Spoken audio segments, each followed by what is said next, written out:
हामी निरन्तरता दिउँ। यो कतिपय यहाँहरूलाई चाहिँ यी शब्दहरू चाहिँ यी पदावलीहरू चाहिँ बिल्कुलै नयाँ लाग्न सक्छन्, के भइरहेको छ भन्ने कुरा लाग्न सक्छ। तर म बारम्बार मैले भन्न गरेको छु, हाम्रो शरीरको आफ्नै शरीरको बारेमा थोर बहुत भए पनि बुझ्न जान्न जरुरी छ र त्यो भयो भने डाक्टर मात्रै मेरो हजुर शरीरमा। हजुर धन्यवाद डाक्टर साहब।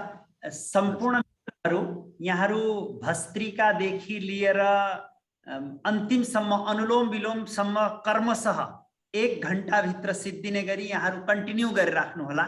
डाक्टर साहबले यहाँहरू त सबैजना थेरापिस्ट हो, सबै योग थेरापिस्ट हो, सबै कुरो जान्नुहुन्छ। त्यसले गर्दा डाक्टर साहबले भन्दै गर्दा पनि बीचमा यो गर्नुहोस् त्यो गर्नुहोस् भन्न नपरोस्, यहाँहरू आफू कन्टिन्यू राख्नुहुनेछ। हजुर डाक्टर साहब। हजुर। र यी कुराहरू चाहिँ हिजोको सिलसिलालाई जारी राख्दाखेरि आज चाहिँ स्नायुको बारेमा थप कुरा राख्न चाहे। मैले पहिले चित्रबाट सुरु गर्न चाहे। आज हामी कहाँ जाँदैछौँ, के कुरा सिक्दैछौँ भन्ने कुराहरू।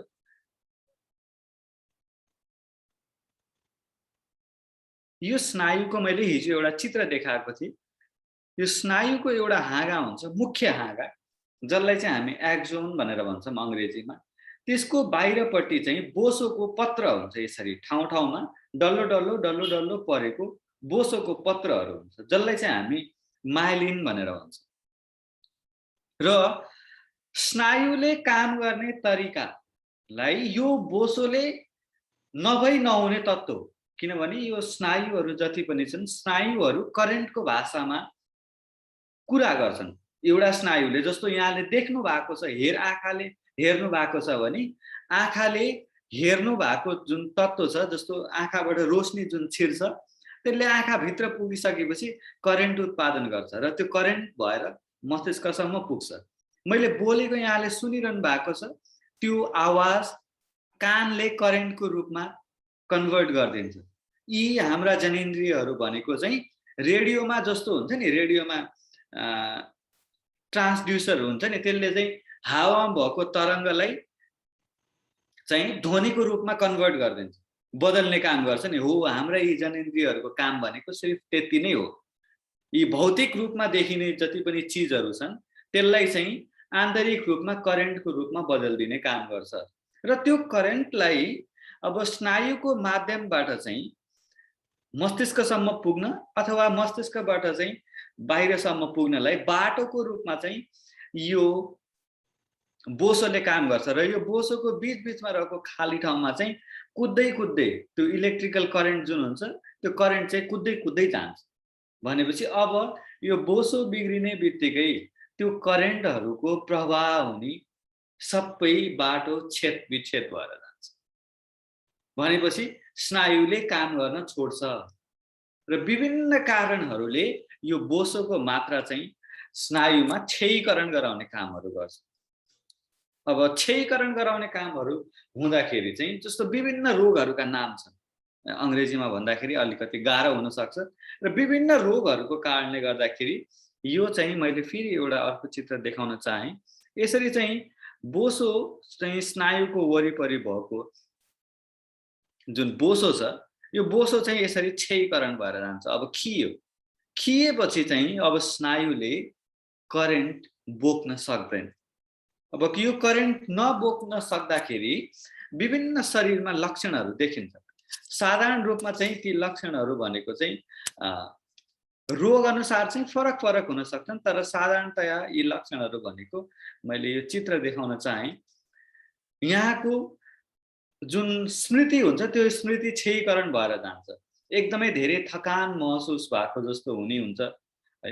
आँखाले देख्न छोड्छ, कानले अलिकति सुन्न छोड्छ, बोली अलिकति चाहिँ बिग्रिएर गइरहेको हुन्छ, हिँडुल गर्न अलिकति गाह्रो हुने हुन्छ है। यसरी चाहिँ विभिन्न लक्षणहरू चाहिँ देखिन थाल्छन्। त्यो चाहिँ वरिपरि भएको त्यो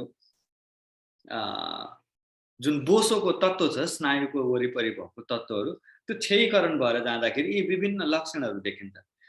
कुन ठाउँको स्नायु क्षयीकरण भएको छ, त्यो अनुसार चाहिँ यी चाहिँ विभिन्न लक्षणहरू, मैले भने अनुसार चाहिँ यी लक्षणहरू चाहिँ देखिन थाल्छ। अब के कारणले यो क्षयीकरण हुन्छ त भन्ने कुरा। पहिलो कुरो जसरी मैले आर्थराइटिसमा भनेको थिएँ, सुन्निने पदार्थहरू चाहिँ हाम्रो रक्त कोशिकामा मस्तिष्कमा सुन्निने पदार्थहरू जुन छ त्यो सुन्निन मद्दत गर्ने पदार्थहरू चाहिँ बढेर जाँदाखेरि अथवा आफ्नै शरीरको चाहिँ रोग प्रतिरोधात्मक कोषहरूले चाहिँ यदि त्यो बोसोलाई एट्याक गर्यो भने त्यो बोसो चाहिँ अब क्षयीकरण भएर जान्छ। यहाँले मल्टिपल स्क्लेरोसिस एमएस भनेर भन्छ है, त्यो चाहिँ आफ्नै शरीरको कोषले चाहिँ त्यो बोसोलाई खाइदिने काम गर्छ एउटा।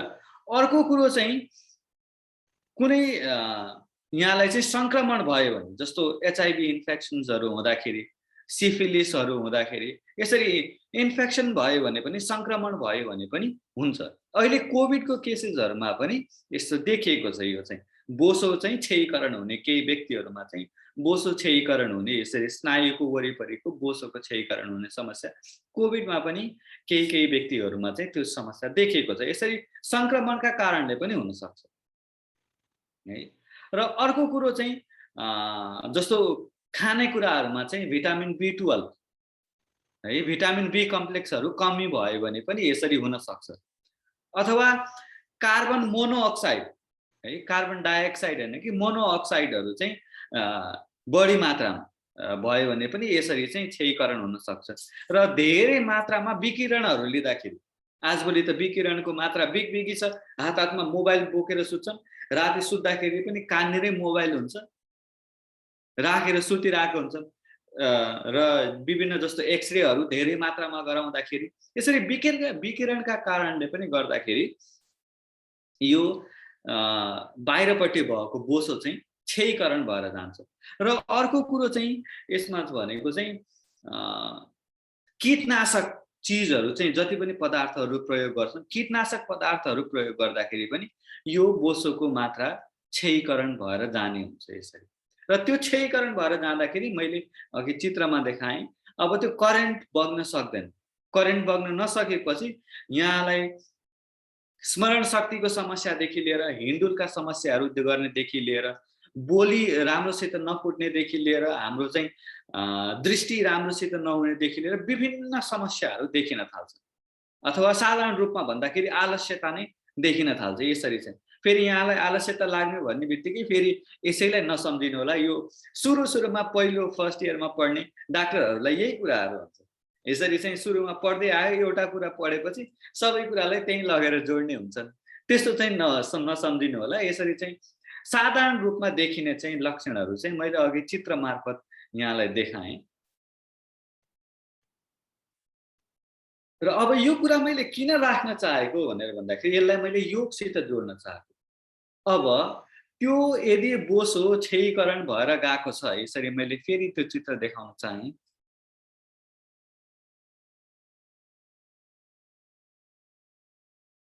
यदि वरिपरि भएको यो बोसो चाहिँ अब यो क्षयीकरण भएर गएको छ भने फेरि यस्तै पुरानो जस्तै अवस्थामा फर्काउन सकिन्छ कि सकिँदैन भन्ने कुरा। यी नामका सयौं रोगहरू हुन सक्छन्, तर उपचार पद्धति भनेको यदि हामीले त्यो मृत भएको, क्षयीकरण भएको बोसोलाई फेरि पुनरावृत्ति गर्न सक्यौं भने नामका रोगका नामहरू विभिन्न प्रकारका होला, तर त्यसलाई चाहिँ फर्काउन सकिन्छ, त्यसलाई ठिक पार्न सकिन्छ। र यो क्षयीकरण हुने मैले एउटा कुरा भन्न छुटाएँ, भ्याक्सिनका कारणले सयौं यस्ता केसेसहरू पनि छन्। यो कोभिड भ्याक्सिनको कारणले गर्दाखेरि क्षयीकरण भएका, जस्तो हामी मल्टिपल स्क्लेरोसिस भनेर भन्छन्, गिलेन ब्यारी सिन्ड्रोमहरू भनेर भन्छन्।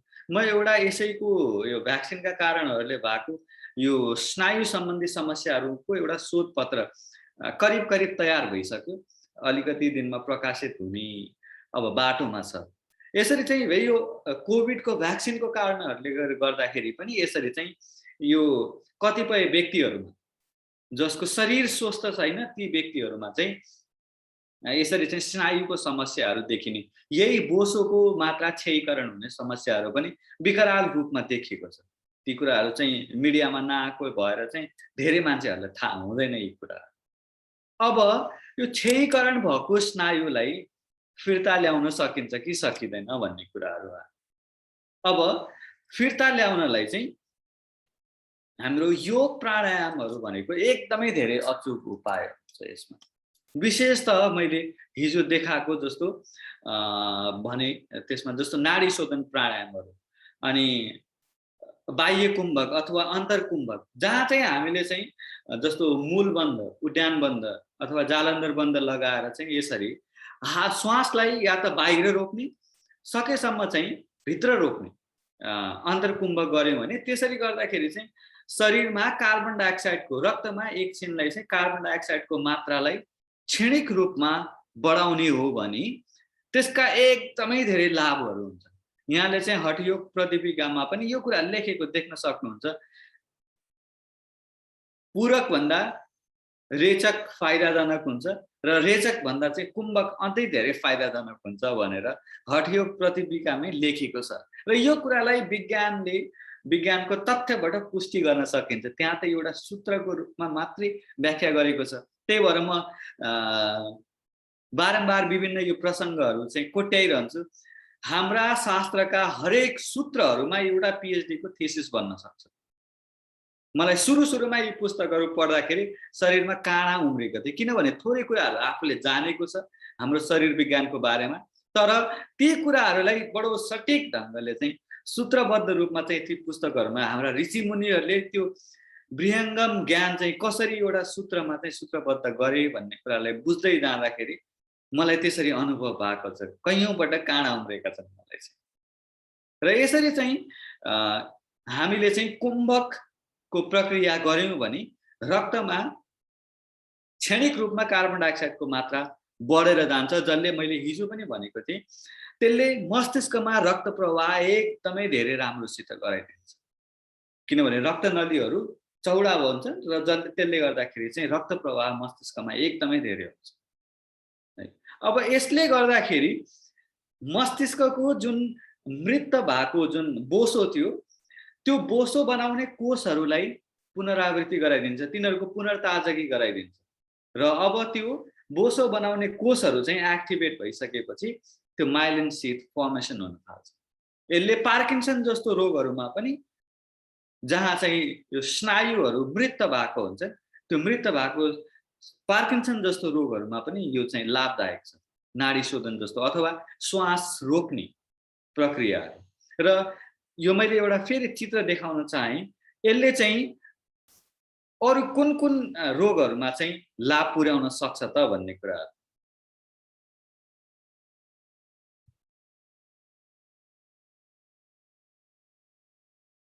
यसमा चाहिँ यिनीहरूले यो एउटा अनुसन्धान गर्दाखेरि निशेष रेचक भनेर चाहिँ यो विधि गरेको छ। त्यो भनेको श्वास रोक्ने विधि नै हो। अब यसले गर्दाखेरि अब फाइदा यहाँले हेर्नुहुन्छ भने, यसको फाइदाको व्यापकता यहाँले हेर्नुहुन्छ भने, पहिलो कुरो रक्तमा हेमोग्लोबिनको मात्रा बढाइदिन्छ। र हेमोग्लोबिनको मात्रा बढाउनलाई किडनीले यो तत्त्व निकाल्नुपर्छ। हेर्नुहोस् है, यो इरेथ्रोपोइटिन भनेर भन्छ। तर यसको व्यापकता कति छ भने रिनल फेलियर भएको, किडनी फेल भएको मान्छेमा पनि, जहाँ यो इरेथ्रोपोइटिन भन्ने तत्त्व कि त किडनीले निकाल्ने हो, तर किडनी फेल भएको मान्छेमा पनि हेमोग्लोबिनको मात्रा बढाइदिन्छ। त्यस्तो व्यापकता छ।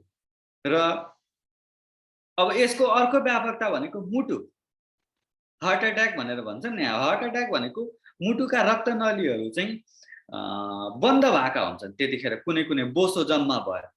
तर हाम्रो मुटुको व्यापकता कस्तो छ भने, त्यो रक्तनलीहरू, एउटा रक्तनली बन्द छ भने त्यसले अर्को बाटो, अर्को रक्तनलीहरू पहिल्याएर मुटुलाई रक्त प्रवाह गरिदिन्छ, जसलाई चाहिँ हामी कोल्याट्रल आर्टरी भनेर भन्छौँ। यसरी चाहिँ त्यो श्वासलाई रोक्ने प्रक्रियाहरू गर्दाखेरि मुटुमा कोल्याट्रल आर्टरीहरू बन्न थाल्छ, जसले गर्दाखेरि मुटु अझै स्वस्थ हुन्छ।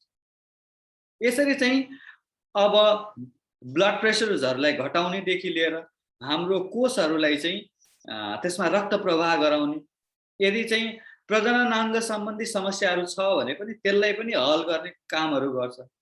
पार्किन्सन जस्तो आर्थराइटिसहरू जस्तो रोगहरूमा पनि यो कारगर हुन्छ। क्यान्सर र अर्को चाहिँ बुढ्यौलीपनालाई घटाउनलाई पनि सहयोग पुर्याइरहेको हुन्छ यसरी। स्नायुमा त यसको व्यापकता त देखिने नै भयो। जसरी चाहिँ त्यो मृत भएको चाहिँ बोसोको तत्त्वहरू छ त्यो त पुनर्ताजगी हुने नै भयो। यसले स्नायु बाहेक, मस्तिष्क बाहेक शरीरका अरू रोगहरूमा पनि लाभ हुन्छ। अब यसको व्यापकतालाई मैले बुझ्नलाई पहिलो उसमा भनिसके। किडनी फेल भएको मान्छेमा पनि हेमोग्लोबिनको मात्रा बढाइदिन्छ भनेपछि यसको व्यापकता कति छ, यसको गहनता कति छ भन्ने कुरा यहाँले अनुमान मात्रै लाउन सक्नुहुन्छ। यो त केही अनुसन्धान भएका अङ्गहरू मात्रै हो र यसको असर पुरा सर्वव्यापी छ। सबै अङ्गहरूमा चाहिँ यसको चाहिँ सकारात्मक असर परिरहेको हुन्छ। क्षणिक रूपमा चाहिँ श्वास रोक्ने प्रक्रियाले मात्रै है। अब प्राणायामका आफ्ना आफ्ना अरू विधिहरू पनि हुन्छन्। र अर्को कुरो चाहिँ हामीले चाहिँ प्राणायामहरू गर्दाखेरि, विभिन्न योगका विभिन्न आसनहरू गर्दाखेरि जुन अक्सिजनको मात्रा शरीरमा पुग्छ त्यसले रोग प्रतिरोधात्मक क्षमताको कोषहरू बढाउँछ भन्ने कुरा मैले हिजो चित्र पनि देखाएँ यो कुरा। र अब यसको मस्तिष्कमा कसरी, स्नायुमा कसरी असर हुन्छ भन्ने कुरालाई जोड्दाखेरि, यदि अघि मैले त्यो मृत भएको बोसो जुन चित्र देखाएको थिएँ, अब त्यो मृत भएको बोसोहरू त त्यही वरिपरि छरेर बसेको हुन्छ, फोहोर मैला बनायो त्यसले। र अब नयाँ कोषहरू उत्पादन हुनलाई त्यो वरिपरि फोहोर मैलाहरू जति पनि छ त्यो पहिला हट्नु पर्ने हुन्छ। त्यसको लागि मस्तिष्कमा मृत भएका कोषहरूलाई खाने एउटा कोषहरू नै हुन्छ, जसलाई हामी माइक्रोग्लिया भनेर भन्छौँ।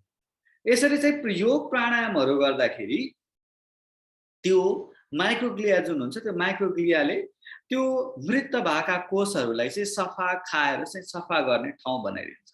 अब यसपछि चाहिँ जुन कोषले चाहिँ त्यो बोसो बनाउनु पर्ने हो त्यसलाई काम गर्नलाई चाहिँ सजिलो हुन्छ। यसरी चाहिँ एउटा वातावरण बन्छ त्यहाँ र त्यो मृत भएको चाहिँ माइलिन सिथ जुन छ, बोसो छ, त्यो नयाँ बन्न थाल्छ र स्नायुले फेरि राम्रोसित काम गर्न थाल्छ। यसमा प्यारालाइसिस भएको व्यक्तिहरूमा पनि यही भएको, जहाँ स्नायु चाहिँ मृत भएको हुन्छ त्यसमा चाहिँ मृत भएको ठाउँलाई चाहिँ सफा गर्ने र त्यसपछि चाहिँ नयाँ कोषहरूले काम गर्न थाल्छ यसमा चाहिँ। र अर्को कुरो भनेको चाहिँ यसमा चाहिँ बडो महत्त्वपूर्ण कुराहरू छ। यसमा चाहिँ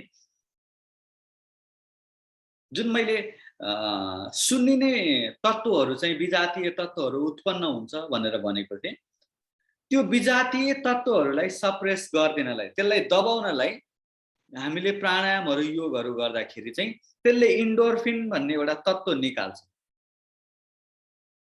त्यो कस्तो, इन्डोर्फिन भनेको तत्त्व कस्तो हो भनेर भन्दाखेरि धतुरो हुन्छ नि, धतुरो ओफोइड्सहरू हाम्रो चाहिँ धतुरोमा जुन तत्त्वहरू हुन्छ त्यो त्यस्तो प्रकारका तत्त्वहरू, तर हानिविहीन तत्त्वहरू हाम्रो शरीरले आफै, मस्तिष्कले आफै उत्पादन गर्न सक्छ, जसलाई चाहिँ हामी इन्डोर्फिन, इन्क्याप्लिन, डाइनोर्फिन भनेर यसरी विभिन्न नामहरू दिन्छौँ। त्यो हाम्रो शरीरको इन्डोजिनस अफोइड भनेर भन्छौँ हामी अङ्ग्रेजीमा। त्यो चाहिँ भाङ धतुरो जस्तो, भाङ त नभनौँ, धतुरोहरू जस्तो तत्त्वहरू, तर हाम्रो शरीरले आफैले, मस्तिष्कले रसायनको रूपमा उत्पादन गर्न सक्छ, जसले एकातिर चाहिँ जस्तो धतुरो खाँदाखेरि मान्छे चाहिँ एक किसिमको हाई स्टेटमा पुगेको हुन्छ, त्यो किसिमको खुसी त दिन्छ नै, मस्तिष्कलाई बन्द नगरिकन त्यो खुसी दिने कुरा त गर्छ नै, तर सँगसँगै चाहिँ मस्तिष्कमा त्यो उत्पादन भएका चाहिँ जुन सुन्निने प्रक्रियाहरूका तत्त्वहरू हुन्छन्, विजातीय तत्त्वहरू, तिनीहरूलाई सबैलाई दबाइदिने काम गर्छ। यो चाहिँ त्यही भएर यहाँले महसुस पनि गर्नुभएको होला, यदि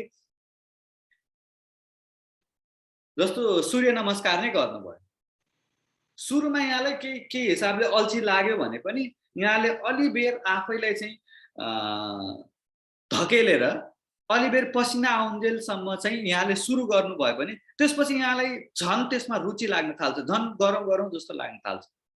किनभने अलि समयपछि यहाँले चाहिँ व्यायामहरू गर्दाखेरि, योगहरू गर्दाखेरि मस्तिष्कले त्यो इन्डोर्फिनहरू निकाल्न थाल्छ। त्यसपछि यहाँलाई चाहिँ त्यसमा झन् अझै धेरै आनन्द आउन थाल्छ र यसले चाहिँ दुखाइ कम गर्ने पनि काम गरिरहेको हुन्छ।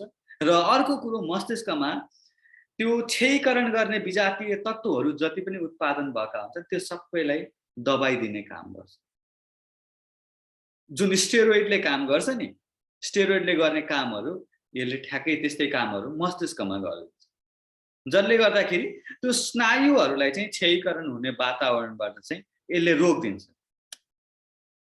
यसमा मैले एउटा कुरा जोड्न चाहे, फेरि पछि बिर्सिउँ र अहिले मैले राख्न खोजेँ। हजुर हजुर हजुर ठिक छ। कुरो जुन यो अक्सिजनको शरीरमा पर्ने दबावसँग डाक्टर साहबले जो चर्चा गरिराख्नु भएको छ नि, यो ठिक कुरो चाहिँ कति बेला पनि लागू हुँदो रहेछ भने मेरो व्यक्तिगत अनुभवको आधारमा पहिले पहिले बचपनमा या भनौँ न स्कुल पढ्दाखेरि मलाई बिहान उठ्दाखेरि जो ओछ्यानलाई छोड्दाखेरि जो एक किसिमको विरक्ति हुन्थ्यो, एक किसिमको बडा अप्ठ्यारोपन हुन्थ्यो, तर छोडेको ठिक 5 मिनट 3 मिनट 2 मिनट पछि अचम्मको एउटा किसिमको खुसी, एउटा अचम्मको आनन्द पैदा हुन्थ्यो। यो सायद यस कारणले हुन्थ्यो होला 4 बजे वरिपरि 5 बजे वरिपरिको जुन समय हुन्छ त्यो समयमा ब्रह्माण्डमा पर्याप्त अक्सिजनको दबाव धेरै हुने, जसको प्रभाव मान्छे बिउजिना साथ शरीरभित्र त्यसलाई महसुस गर्ने र यस्तो किसिमको प्रभाव पर्ने हुन सक्छ भन्ने मैले अहिले डाक्टर साहबले भनिराख्दाखेरि यो कुरो मलाई महसुस भयो। पक्कै पनि हो। हजुर, त्यो बिहान उठ्दाखेरि ब्रह्म मुहुर्तका प्रभावहरूको बारेमा छुट्टै व्यापकता छ त्यसमा। यहाँले चाहिँ जस्तो बिहानको समयमा उठ्दाखेरि शुद्ध हावामा न्याचुरल अक्सिजन्सहरूको मात्रा एकदमै धेरै हुन्छ, जसले गर्दाखेरि जुन हामीले अहिले लेखिरहेको O2 छ त्यो अक्सिजनको मात भन्दा पनि अझै व्यापक प्रभाव हुन्छ त्यसको चाहिँ त्यो बिहानी पखको अक्सिजनको मात्राले गर्दाखेरि। र अर्को कुरो चाहिँ जुन ठ्याक्कै उठिसकेपछि को अवस्था हुन्छ, त्यसपछि चाहिँ मस्तिष्कले रसायनहरू अरू केमिकल्सहरू रिलिज गर्न थाल्छ, किनभने साइकलहरू हुन्छ। जस्तो स्ट्रेस केमिकलहरूको मात्रा सट्टै घटेर जान्छ है, र अरू केमिकल्सहरूको मात्रा चाहिँ सट्ट बढेर जानेहरू हुन्छ। त्यतिखेर चाहिँ त्यो सुत्ने ठ्याक्कै उठ्ने बेला उठिसकेपछिको अवस्थामा यसले गर्दाखेरि अवस्था पुरै परिवर्तन भएर जानेहरू हुन्छ।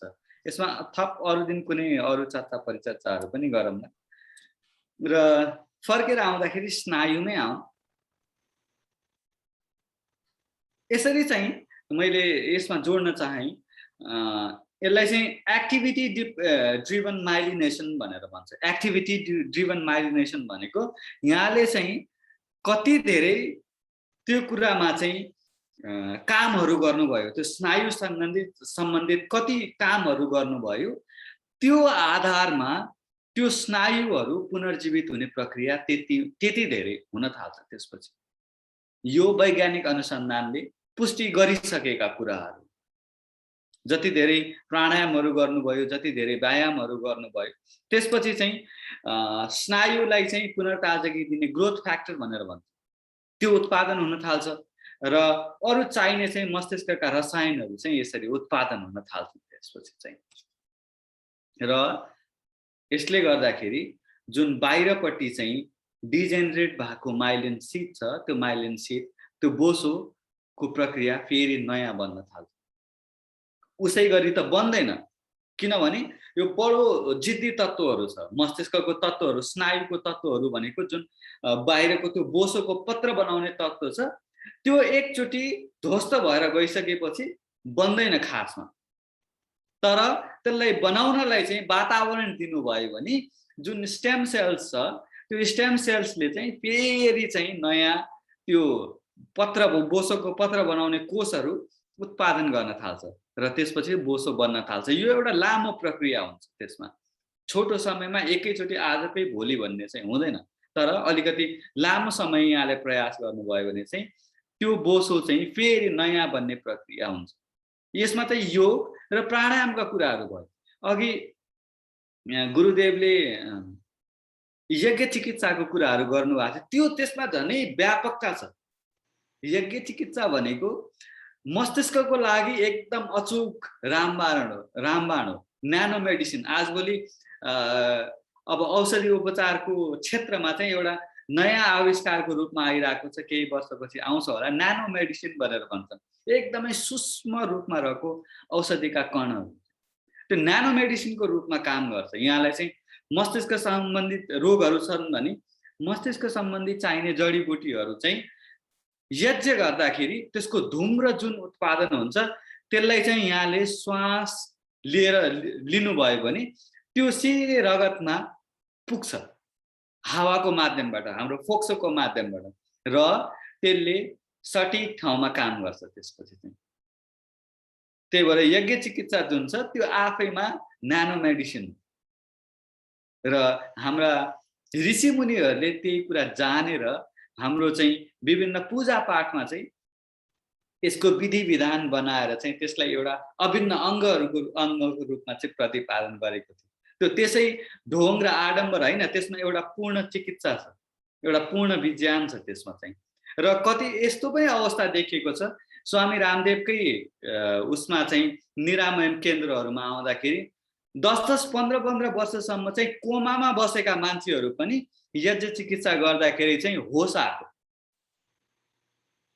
अब त्यो कसरी होस आयो, त्यसले मस्तिष्कमा कसरी काम गर्यो भन्ने कुरा एउटा छुट्टै अनुसन्धानको कुराहरू हुन सक्छ। तर मैले भन्न चाहेको कुरा के भन्दाखेरि यदि मस्तिष्क सम्बन्धी स्नायु सम्बन्धी रोगहरू छन् भने तत्तत जुनसुकै जुन रोगहरू छन् तत्तत रोग सम्बन्धी जुन जडीबुटीहरू प्रयोग हुन्छ त्यही जडीबुटीहरू चाहिँ यदि हामीले चाहिँ होम गर्दाखेरि यज्ञ गर्दाखेरि त्यसमा राखेर त्यसको धुम्रलाई चाहिँ हामीले गहिरो गरी लियौं भने त्यो रक्तमा प्रवाहित भएर चाहिँ स्नायु सम्बन्धी अथवा अरू अङ्गहरूसम्म पुगेर त्यसलाई चाहिँ हल गर्ने प्रयास गर्छ। त्यही भएर स्नायु सम्बन्धी विशेषताको लागि चाहिँ यज्ञ चिकित्सा चाहिँ एकदमै धेरै जरुरी छ। र यसको चाहिँ एकदमै तत्काल लाभ लिनलाई चाहिँ यहाँले चाहिँ जस्तो विचार पनि गर्न सक्नुहुन्छ। एउटा शुद्ध रूपमा रहेको कपुर छ भने यज्ञ चिकित्सामा चाहिँ यज्ञमा त कपुर पनि राखिन्छ। यहाँले चाहिँ त्यसलाई बुझ्नलाई कपुर मात्रै, शुद्ध कपुर मात्रै बालेर त्यसको चाहिँ धुम्र यहाँले लिनुभयो भने पुरै नाकहरू जतिसुकै बन्द भएको नाकहरू पनि एकैचोटि खुल्छ। आँखे नासिका भनेको मस्तिष्कको द्वार भनेर भन्छ। नाक यहाँको जति सफा हुन्छ, जति स्वस्थ हुन्छ मस्तिष्क त्यही अनुसार चाहिँ स्वस्थ हुने प्रक्रियाहरू हुन्छ। त्यही भएर चाहिँ यज्ञ चिकित्सा पछि पनि गुरुदेवहरूले यसमा थप यसको विधि व्याख्यानहरू चाहिँ गर्नुहुनेछ र मस्तिष्कको स्नायु सम्बन्धी समस्याहरूको लागि चाहिँ यज्ञ चिकित्सा एक किसिमको रामबाण हो। जसरी आर्थराइटिसको लागि मैले एनिमाको कुरा गरेको थिएँ, स्नायुको लागि चाहिँ यज्ञ चिकित्सा त्यस्तै कारगर सिद्ध हुन्छ। र मैले एउटा थप अर्को कुरा यसमा अर्को पाटो जोड्न चाहेँ। हामीले स्नायुमा रहेको चाहिँ माइटोकन्ड्रियाको बारेमा कुरा गर्यौँ, स्नायुमा रहेको माइलिन शीथ बोसोको सम्बन्धित कुराहरू गर्यौँ र अब एउटा स्नायुले अर्को स्नायुसँग जोडिने ठाउँलाई चाहिँ सिनाप्स भनेर भन्छ। मैले हिजो पनि एउटा चित्र देखाएको थिएँ क्यारे, त्यही चित्र मैले फेरि देखाउन चाहेँ। यसरी चाहिँ यो एउटा स्नायु र अर्को स्नायु जोडिने चाहिँ यो जुन ठाउँ हुन्छ यसलाई सिनाप्स भनेर भन्छ। सिनाप्स भनेको अङ्ग्रेजीमा जोडिनु। र यसरी चाहिँ एउटा स्नायुले अर्को स्नायुलाई यो यसरी कुराकानी गर्दाखेरि यो बीचमा रसायनहरू उत्पादन हुन्छ, न्युरोट्रान्समिटर। र यहाँको मस्तिष्कमा जे जति कुराहरू भइरहेका छन्, चाहे यहाँलाई खुसी होस्, चाहे यहाँलाई दुखी होस्, जुनसुकै पनि, चाहे यहाँलाई रुन मन लागोस्, हाँस्न मन लागोस्, जुनसुकै प्रक्रियाहरू पनि, सुन्ने, देख्ने, हाँस्ने, बोल्ने जति पनि प्रक्रियाहरू भइरहेको छन्, यहाँ यसरी छुँदाखेरि अथवा चिमार्दाखेरि जति पनि प्रक्रियाहरू भइरहेको छन् त्यो मस्तिष्कको लेभलमा त्यो स्नायुको बीचमा त्यो रसायनहरूले तत्त रूपमा काम गरिरहेको हुन्छ। जस्तो छारे रोग हुन्छ नि, मान्छेहरू एकदमै धेरै काँप्छ, मुखमा फिजहरू आउँछ, त्यतिखेर चाहिँ मस्तिष्कको त्यो स्नायुहरूको बीचमा चाहिँ उत्तेजना उत्पादन हुने रसायनको मात्रा धेरै हुन्छ त्यतिखेर चाहिँ है। र जस्तो मान्छे कुनै डिप्रेस भएको मान्छेहरू हुन्, त्यसमा फेरि त्यो स्नायुको मात्राको केमिकलको मात्राहरूको मात्रा चाहिँ घटबड भएको हुन्छ। आखिर जुनसुकै रोगहरू होस् मस्तिष्क सम्बन्धी अथवा जुनसुकै यहाँको मस्तिष्कमा उत्पन्न हुने कार्य विचार जुनसुकै होस् जेसुकै होस् त्यसकोले चाहिँ त्यो स्नायुको बीचमा उत्पन्न हुने रसायनहरूको मात्रा घटबड भइरहेको हुन्छ। अर्थात् भन्दाखेरि जे जति यहाँको मस्तिष्कमा चलिरहेको छ चाहे त्यो दुःखदेखि खुसीसम्मका कुराहरू त्यो रासायनिक प्रतिक्रिया हो।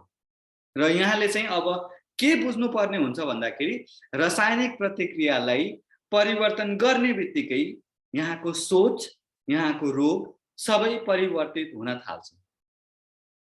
अब त्यो परिवर्तन गर्नलाई चाहिँ कसरी कसरी गर्न सकिन्छ, प्राणायामहरूले कसरी कसरी काम गर्छ भन्ने एउटा छुट्टै श्रृङ्खला हुन सक्छ। जस्तो मैले यहाँलाई हाम्रो शास्त्रमा रहेको एउटा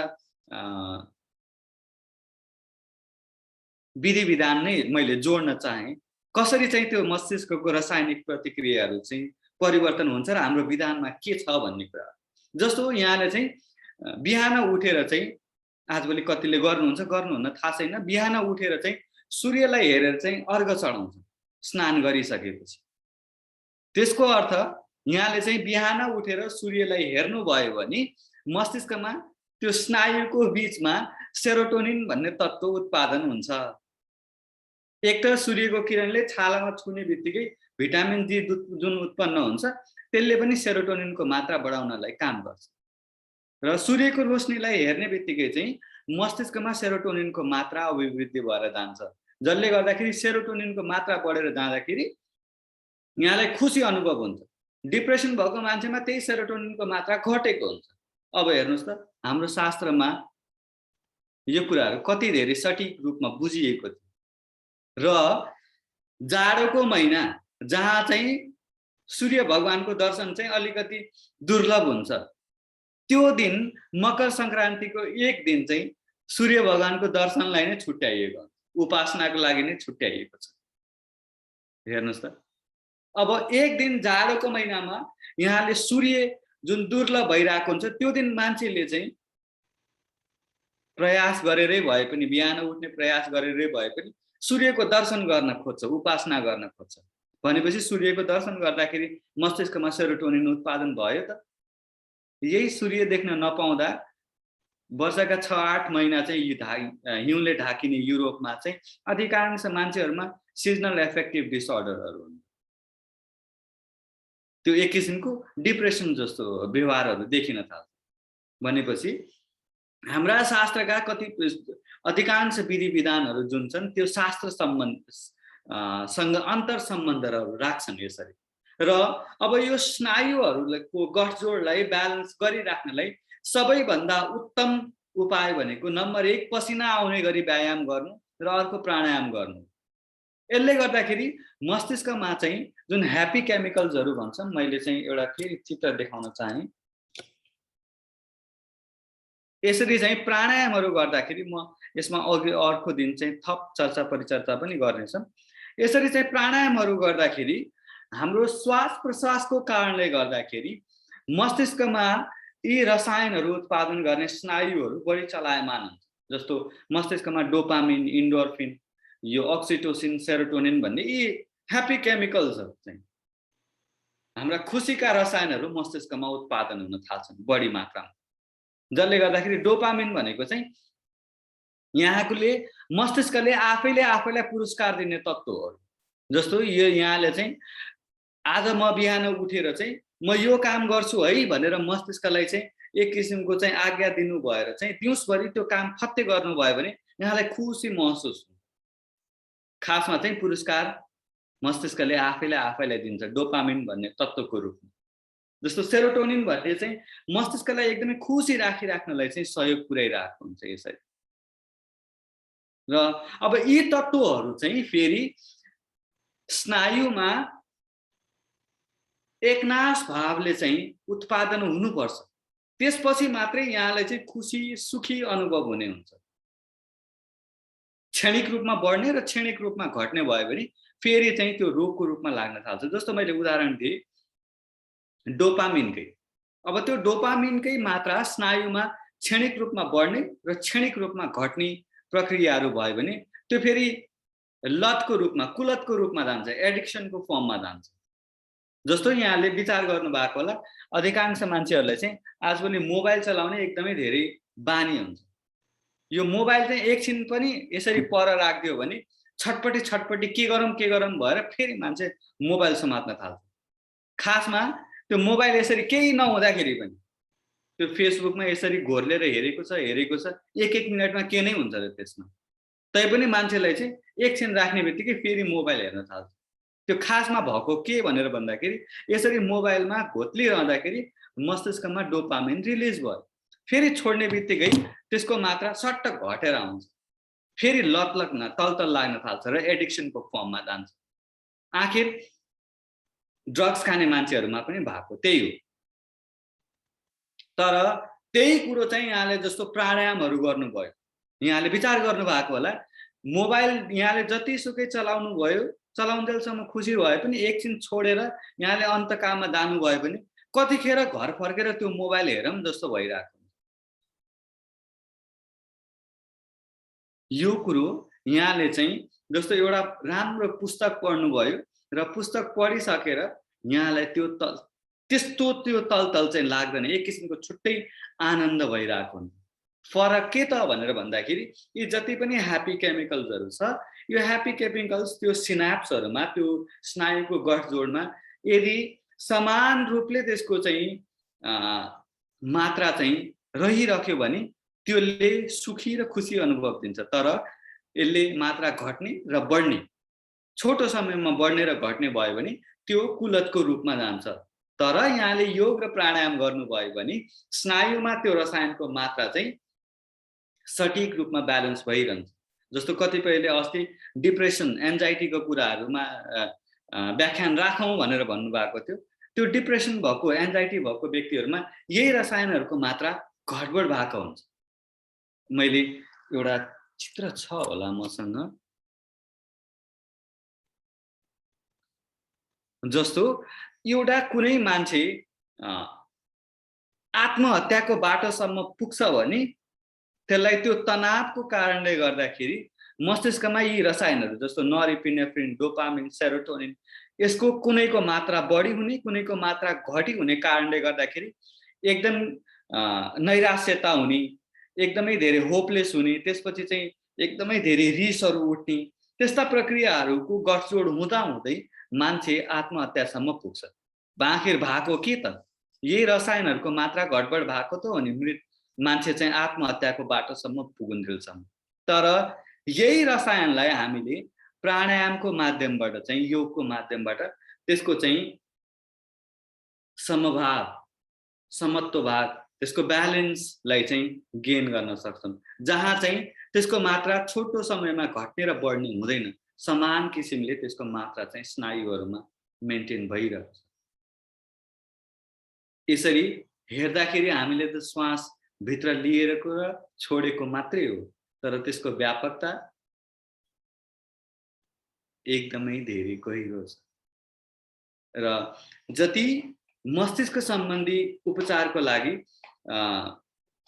प्राणायामहरूलाई गर्दाखेरि जस्तो तीव्र प्राणायामहरू गर्दाखेरि चाहिँ मैले भने जस्तो हाइपोक्सिया इन्ड्युस हुन्छ त्यसको छुट्टै व्याख्या छ। जस्तो भस्त्रिका प्राणायाम एकदमै छिटो गर्नुभयो भने जुन अघि मैले कार्बन डाइअक्साइडको मात्रा बढेर जाँदाखेरिका फाइदाहरू देखाए त्यो फाइदाहरू त हुने नै भइहाल्यो।